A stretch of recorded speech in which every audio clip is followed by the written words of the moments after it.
किताब पर बैन लगाने के मामले में गुजरात सरकार पशुपेश में फंस गई है। जिस नोटिफिकेशन के जरिए गुजरात सरकार ने जसवंत सिंह की किताब पर प्रतिबंध लगाया था, उसके अदालत में खारिज होने की अब उसे आशंका सता रही है।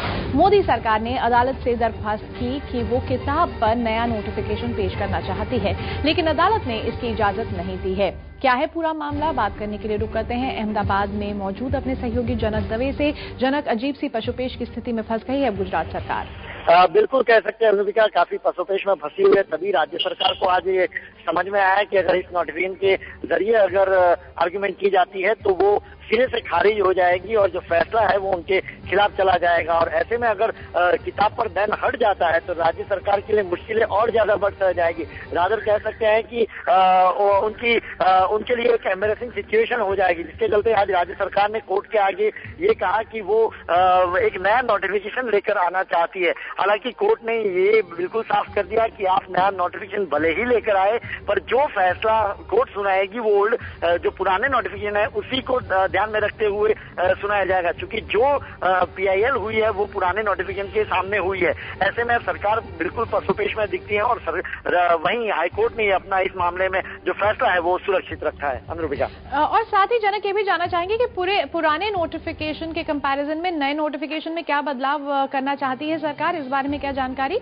देखिए, एक तो बिल्कुल ये इससे बिल्कुल साफ हो जाता है नया नोटिफिकेशन लाने की बात को लेकर कि सरकार ने जो पहला नोटिफिकेशन जारी किया था वो आनन फानन में किया था। महज की जो किताब के रेफरेंसेस हैं उनको सही मायनों में न पढ़ा गया था, नहीं रिसर्च किया गया था। अब जो उन्होंने हाईकोर्ट के सामने जो टेक्स्ट रखे हैं उनमें कहीं इस बात का जिक्र नहीं किया कि उन रेफरेंसेस को कोट नहीं किया कि जो लॉ एंड ऑर्डर की परिस्थिति या किसी भी तरीके से गुजरात में अशांति या गुजरात को बदनाम करने की नाम पर जो बात कही जा रही थी उस किसी भी रेफरेंसेस को कोट नहीं किया। ऐसे में आर्ग्यूमेंट उनकी सामने नहीं चल रही कि अगर आपने किताब नहीं पढ़ी है, अगर इस रेफरेंसेस को सही मायनों में आप समझे नहीं तो फिर बैन क्यों लगाया जाए। ये कोर्ट के आर्ग्यूमेंट है जिसके सामने सरकार को अपनी गलती शायद साफ दिखी। और सरकार के लिए दिक्कत ये भी थी अगर कि वो रेफरेंसेस को कोट करती है या बुक की बात को लेकर आती है तो ये बिल्कुल साफ हो जाता है कि ये किताब भी उन्होंने पढ़ी और समझकर गुजरात में आई गई है, जिसके लिए सरकार के लिए दोनों और मुश्किल थी। ऐसे में सरकार ने अब नया नोटिफिकेशन लाने की बात कही है। इसमें देखना होगा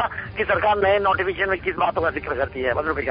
लेकिन जानकारी ये भी चाहेंगे आपसे, ये जो नया नोटिफिकेशन है इसे लाने की क्या अदालत ने इजाजत दी है सरकार को?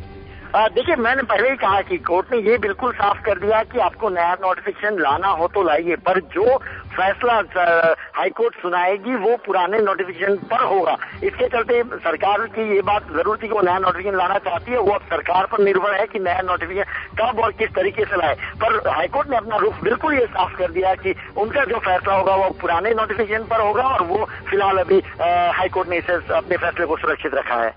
इस तमाम जानकारी के लिए जनक दवे आपका बहुत बहुत शुक्रिया। तो काफी पशुपेश की स्थिति में फंस गई है इस वक्त गुजरात सरकार। जसवंत सिंह ने कहा है कि सुप्रीम कोर्ट का दरवाजा उन्होंने खटखटाया है और गुजरात कोर्ट जो है गुजरात सरकार की दलील सुनने के बाद फैसला सुनाएगा। कोर्ट ने आदेश दिया है कि इसकी सुनवाई 8 तारीख को होगी, 8 सितंबर को, और उसके साथ हमारा निवेदन था सुप्रीम कोर्ट से कि इस पर स्टे लगाई जाए। इस पर सुप्रीम कोर्ट ने कहा कि जब तक गुजरात सरकार को सुन नहीं लिया जाए एक्स पार्टी स्टे देना उचित नहीं होगा। गुजरात सरकार वैसे वहां मौजूद थी, उनके स्टैंडिंग काउंसिल थे, पर उन्होंने कहने से शायद अभी अपने आप को बचाया। जो कुछ भी कोर्ट ने कहा है वह हमें पूरा मंजूर है, क्योंकि इसी न्याय के लिए मैं कोर्ट के पास आया हूं। और यहाँ रुक रहे हैं एक छोटे से ब्रेक के लिए। ब्रेक के बाद हमारा खास कार्यक्रम 7 स्पेशल।